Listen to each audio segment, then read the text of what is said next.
오늘의 말씀 레위기 27장 1절에서 34절까지 말씀입니다. 주님께서 모세에게 말씀하셨다. 너는 이스라엘 자손에게 말하여라. 그들에게 다음과 같이 일러라.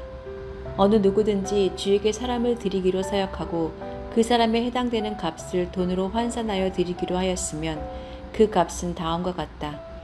20살로부터 60살까지의 남자의 값은 성소에서 사용되는 세겔로 쳐서 은 50세겔이고 여자의 값은 30세겔이다. 5살에서부터 20살까지는 남자의 값은 20세겔이고 여자는 10세겔이다. 난지 한 달 된 아이에서부터 5살까지는 남자의 값은 은 5세겔이고 여자의 값은 은 3세겔이다. 60살이 넘은 사람들은 남자의 값은 15세겔이고 여자의 값은 10세겔이다.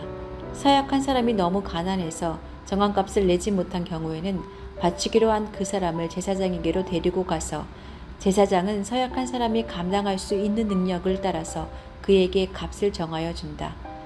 그가 사역한 것이 주에게 제물로 바치는 짐승이면 주에게 바친 짐승은 모두 거룩하게 된다. 그는 그것을 다른 것으로 바꾸지 못한다.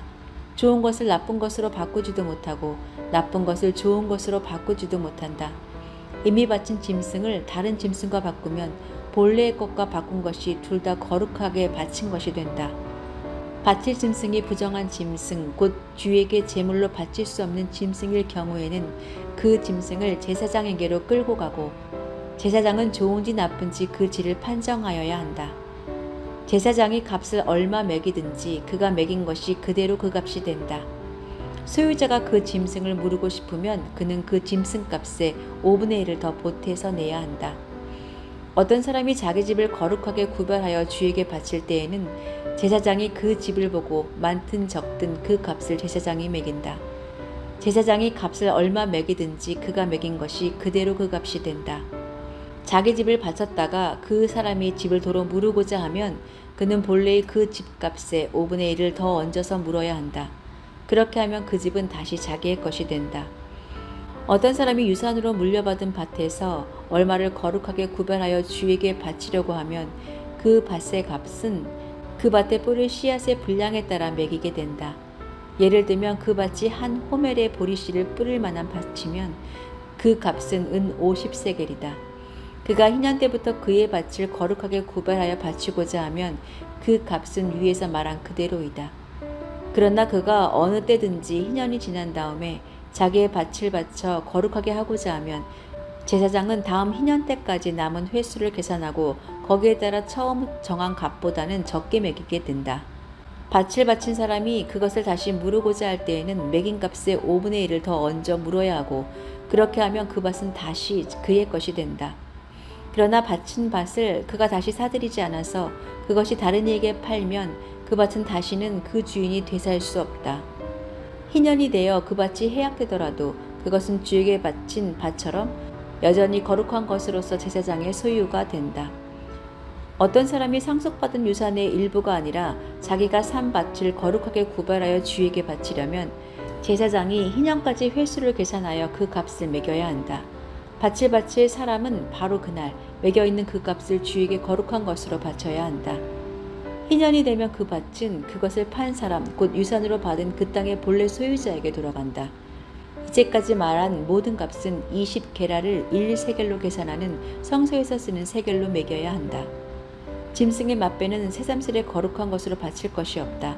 맛배는 이미 나 주의 것이기 때문이다. 소든지 양이든지 그것들은 다 나 주의 것이다. 그러나 그가 바치려는 것이 부정한 짐승이면 그는 매겨있는 값에다 5분의 1을 더 얹어 그것을 물을 수 있다. 그가 그것을 물으지 않으면 그것은 제사장이 매긴 값으로 팔아야 한다.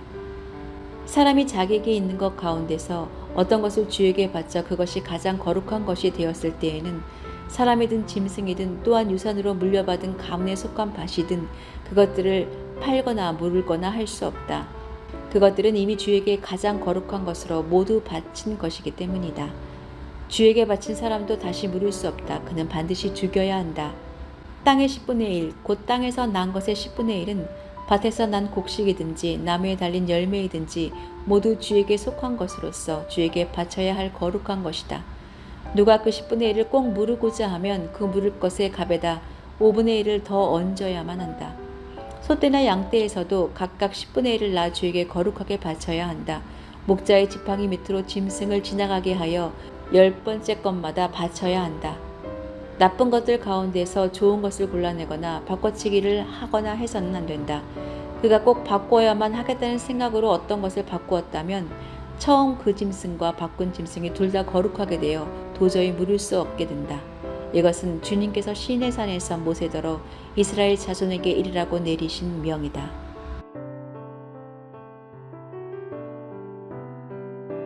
감사의 마음으로 선물을 드리려 할 때에 우리는 신중하게 고릅니다. 품질이 적당한지, 가격은 또 적당한지 여러 가지 고민을 하다가 결국 하나를 고릅니다. 그렇지만 다른 것이 더 좋아 보이거나 같은 품질에도 좀 더 저렴하면 저걸로 바꿀까 하는 생각을 합니다. 이렇게 사람에게 드리는 선물이라면 품목을 바꿀 수도 있고 형편에 따라 좀 더 싼 선물로 바꿀 수도 있습니다. 그런데 하나님은 당신께 드리기로 결심하여 서원했다면 그 결정을 바꾸지 말라고 하십니다. 하나님의 선택을 존중하는 의미와 함께 사람의 가치 판단으로 처음 결심한 순전한 마음을 훼손하지 말라는 말씀입니다. 레위기의 마지막 장에서 하나님은 모세에게 이스라엘 백성이 서원한 것을 그리는 것에 대해 규례를 말씀하십니다. 누구든지 하나님께 사람, 동물, 집 혹은 밭을 구별하여 서원하는 예물로 드리기로 약속하면 그것은 모두 이미 거룩하게 된 것입니다. 그리고 규정된 대로 성별, 나이, 희년까지의 남은 기간 등을 계산하여 값을 정하여 드리도록 명령하십니다. 다만 가축에 처음 난 것은 이미 하나님의 것이므로 서원 제물로 드리지 못합니다. 사람이 모든 소유 중 이미 하나님께 서원으로 드린 것은 팔거나 무르지 못하도록 하십니다. 이것은 이미 지극히 거룩하신 하나님께 드려진 것이기 때문입니다. 하나님께 드리기로 서원한 것은 말 그대로 스스로 자원하여 드리는 선물입니다. 어떤 것은 제물로, 어떤 것은 생명의 값을 드리기도 했고 때로는 소유권을 넘겨드리기도 했습니다. 특히 사람의 목숨을 드릴 수는 없기에 서원 드린 사람의 성별, 나이 등을 근거로 소정의 값을 치르게 하십니다. 그런데 대부분 문제는 짐승이나 땅을 드리기로 했을 때 벌어졌습니다. 그래서 하나님은 11조는 좋고 나쁜 것을 가리지 않은 상태에서 무작위로 10분의 1을 드리게 하셨고 소나 양은 제사장의 지팡이 아래로 통과시켜 10번째의 것을 선택하고 임의로 좋고 나쁜 것을 조절하거나 바꿀 수 없게 규정하셨습니다. 하나님의 소유로 주의 뜻에 따라 구별된 것을 사람의 판단으로 함부로 바꾸지 말라고 하신 것입니다. 그래서 처음 작정한 짐승이 아닌 다른 짐승 혹은 처음 작정한 땅이 아닌 다른 땅으로 드리는 행동은 서원을 드린 이후 사람의 가치 판단으로 순전함을 훼손한 것이니 그리하지 말라고 하신 것입니다. 하나님은 재물의 우열이 아닌 우리의 순종과 순전함을 보십니다. 연약한 인간이 때로 아까워하며 다른 것으로 타협하거나 더 좋은 것이라 생각하며 하나님의 선택과 달리 드리는 것까지 경계하신 것입니다.